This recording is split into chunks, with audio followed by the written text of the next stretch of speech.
désert politique camerounais a perdu une de ses figures les plus importantes et qui avait d'ailleurs marqué l'histoire le 1er décembre 2025. Et depuis cette mort, plusieurs nouvelles et plusieurs polémiques entourent malheureusement cette perte ô combien grande pour le Cameroun, surtout dans l'univers politique. Pour parler justement de cette mort et bien d'autres encore, nous recevons dans le cadre de cet entretien sur Kwanza Média, Dr Mouna Ekane. Il est le fils aîné du regretté Anissé Ekane, par ailleurs président du Manidem de son vivant. Merci de nous recevoir. Bienvenue sur Kwanza Média. Merci, bonjour madame. C'est avec beaucoup d'émoi que l'on vous reçoit et j'imagine ô combien doit être grande votre douleur lorsque vous acceptez de vous adresser à nous.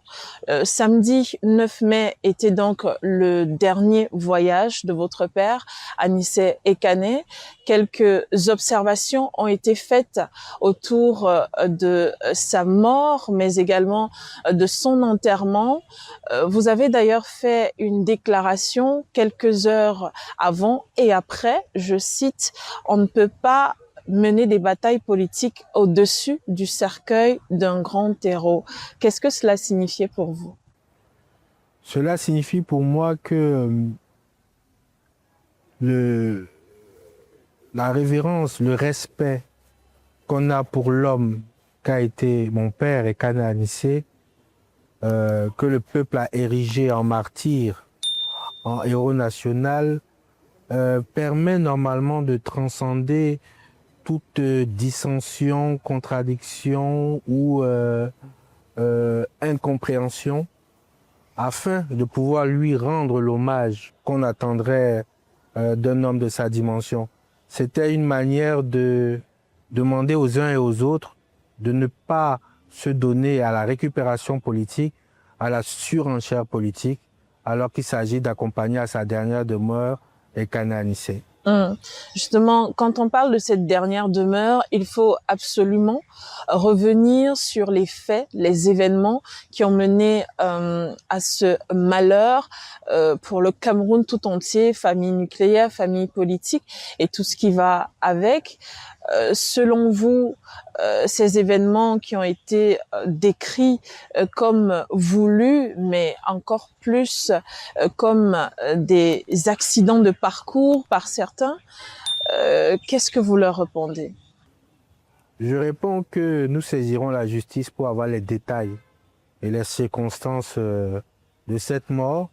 J'ai toujours appelé mon grand regret quant aux conditions de son arrestation, qui pour moi d'abord étaient arbitraires, et les conditions de son transfert. Il a été molesté pour un homme de 74 ans qui n'était pas en santé parfaite, qui a été encagoulé, entravé de ses mouvements pendant 6 heures durant son trajet et ensuite incarcéré dans les locaux du secrétariat d'État à la Défense, dans ce qu'ils appellent une infirmerie, alors qu'ils étaient tout à fait au courant des pathologies sous-jacentes qu'il avait.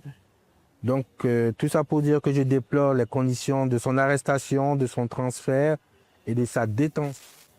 Et qu'en ce qui me concerne, au minimum, nous avons affaire à une question de négligence quant à sa mort, et la justice nous permettra de savoir s'il y avait une intentionnalité.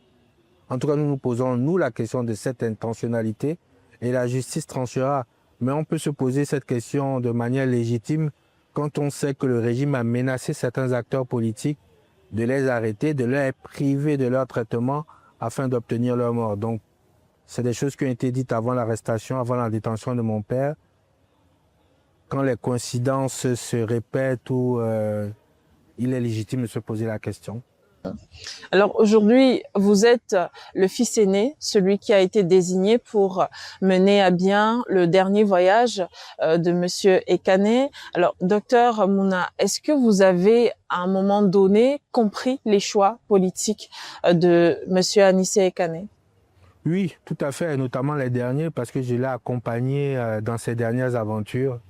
J'ai eu cette chance-là unique de l'accompagner depuis 2 ans et notamment les 6 derniers mois avec toutes les accélérations politiques que nous avons connues.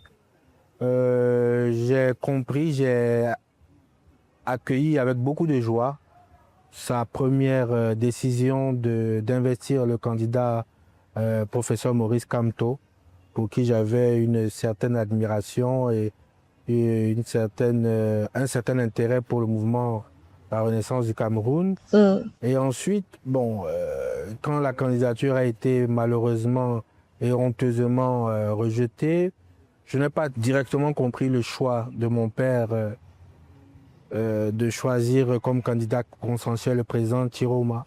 Mais très rapidement, avec l'effervescence populaire qui s'est suivie, je ne pouvais que me résoudre et applaudir le génie politique de mon père.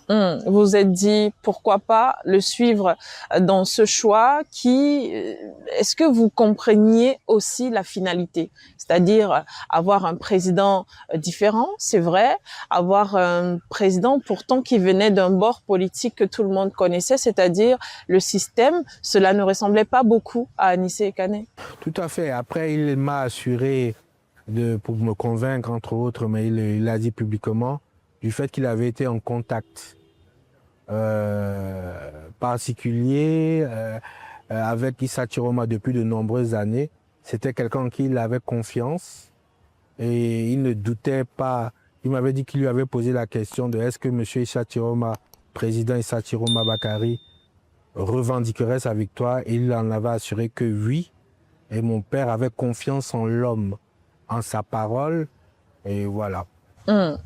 Aujourd'hui, on laisse un grand vide au sein du Manidem sur la sphère politique. Est-ce que vous avez foi en ce que des événements prochains ou alors les événements passés n'aient aucune répercussion sur l'organisation du Manidem? Est-ce que vous comptez vous impliquer, par exemple? Moi, personnellement, non. Je n'ai pas de revendications légitimes au niveau du Manidem, mais je ne pense pas qu'ils resteront indemnes de cette disparition. Papa était l'essence, papa incarnait le Manidem. En tant que président fondateur, il en était l'idée, hein, l'initiateur. Et malheureusement, nous avons observé d'abord lors de son arrestation, puis lors de sa mort, une tentative de récupération du parti par un groupuscule. D'accord, permettez-moi de les appeler ainsi, dont je me désolidarise de par leur attitude et comportement de surenchère constante, politique, médiatique.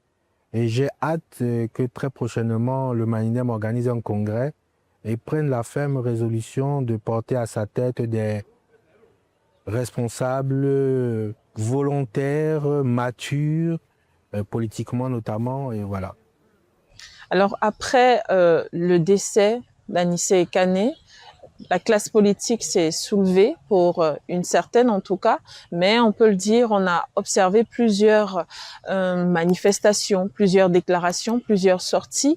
Est-ce que vous diriez aujourd'hui, au mois de mai, alors qu'on vient à peine de recouvrir de terre votre père, que vous avez été soutenu par ses compagnons de guerre, par ses compagnons de bataille, si on peut les appeler ainsi, aussi par les autres figures politiques qui disaient accompagner et partager la vision de M. Kane? Bon, alors pas par toutes, mais j'ai eu un soutien certain et qui m'a permis de traverser ces tumultes avec un peu plus de sérénité. J'ai eu des manifestations privées, nous avons eu des manifestations publiques. C'est l'occasion pour moi de remercier tout ce monde qui nous a soutenus et qui nous a permis d'enterrer notre père avec dignité. Ok. Parmi ses compagnons de bataille, de lutte, on peut citer par exemple Djekam Tchameni, on peut citer Henriette Ekoué et bien d'autres. Parmi eux, il y en a qui ont affirmé que votre père avait malheureusement été assassiné. Vous avez parlé tout à l'heure de saisir la justice. Alors, des nouvelles nous étaient parvenues comme quoi il fallait absolument une autopsie. Est-ce que cela reste d'actualité? Cela reste d'actualité parce qu'une autopsie a été réalisée dans les conditions que l'on sait. sans notre consentement. Néanmoins, un rapport d'autopsie a été produit et ce qui me limite aujourd'hui en tant qu'ayant droit dans la saisine de la justice, c'est de rentrer en possession de ce rapport d'autopsie qui aujourd'hui m'est refusé. Donc j'ai fait une demande auprès des autorités qui n'a pas encore abouti. Ça fait 3 semaines. Malheureusement, dans ma famille, il y a une copie qui a été délivrée à une partie de ma famille. Et malgré des demandes en privé et en public, on ne veut toujours pas me remettre le rapport d'autopsie. Donc c'est au vu de ce rapport d'autopsie, quand nous l'obtiendrons, que nous pourrons engager très prochainement des procédures judiciaires pour élucider, pour éclaircir les circonstances de décès de papa. Et puisque vous parlez au sein de la famille très privée, justement, on va pas dire discorde, mais de désaccord, est-ce que vous pensez que vous obtiendrez justice, justement? Au niveau de la justice camerounaise? Oui. Moi, Si vous n'arrivez pas à parvenir justement à un consensus afin de se limiter sur la volonté de rendre justice. Pour moi, bon, la discorde familiale dont vous avez parlé aujourd'hui, pour moi, se termine avec l'enterrement. Ok. Pour moi, le plus important a été fait. Je déplore le fait que certaines personnes... C'est la première fois que j'entends de boycotter un deuil. C'est une notion qui m'était étrangère et je suis très peiné pour des gens qui étaient proches de mon père, qui est, je veux dire, assumé ce concept et ne se soit pas rendu à son enterrement. Donc je disais, pour moi, cette discorde familiale qui malheureusement se sont retrouvées sur les réseaux sociaux, pour moi, prenait fin avec cet enterrement. Et aujourd'hui, je suis résolument décidé à me concentrer, à me limiter, à établir les circonstances de décès au sein du secrétariat d'État à la Défense. Et une fois cela fait, selon les résultats que vous recevrez, vous pourrez entamer des procédures pour réclamer justice. On parle de justice, mais de laquelle exactement? Ça, c'est une colle que vous me posez. Effectivement, alors justice, alors si c'est la question que vous posez, nous allons effectivement avoir recours à tout ce qui se propose à nous, que ce soit à l'international, que ce soit au niveau de la justice camerounaise, que nous espérons de l'espoir indépendante et non partisane. Oui. Mais nous allons multiplier les procédures judiciaires au niveau africain, au niveau national et puis au niveau international, notamment avec les pays qui ont ce qu'on appelle la compétence universelle. Ceci permettra de mettre directement au pied du mur ce que vous allez considérer comme les responsables. Exactement. Et je pense que l'État, de toute façon, en tant que personne morale, a une responsabilité dans ce qui s'est passé. Voilà. Merci, monsieur Mouna Ekane, ou devrais-je dire docteur. On a envie de se demander maintenant, what next? Après cette dernière étape, recouvrir de terre votre père, quelle est la prochaine étape en ce qui concerne non seulement sa vie politique, sa vie familiale, mais aussi la vôtre de manière intrinsèque? Alors, je ne pourrais pas vous répondre de manière précise à cette question. Je vais entamer le processus de deuil, quelque chose qui nous a été empêché depuis sa mort, d'abord par les scellés qui ont été apposés à son corps et par toutes les polémiques inutiles qui s'en sont suivies. On verra après cette période de deuil de 6 mois ou de 1 an les perspectives qui se proposent à nous. Un docteur Mouna Ekane en politique? Pourquoi pas? Il faut dire que, bon, la dernière fois qu'on m'a posé la question, j'ai dit que ce sont les Camerounais qui décideront.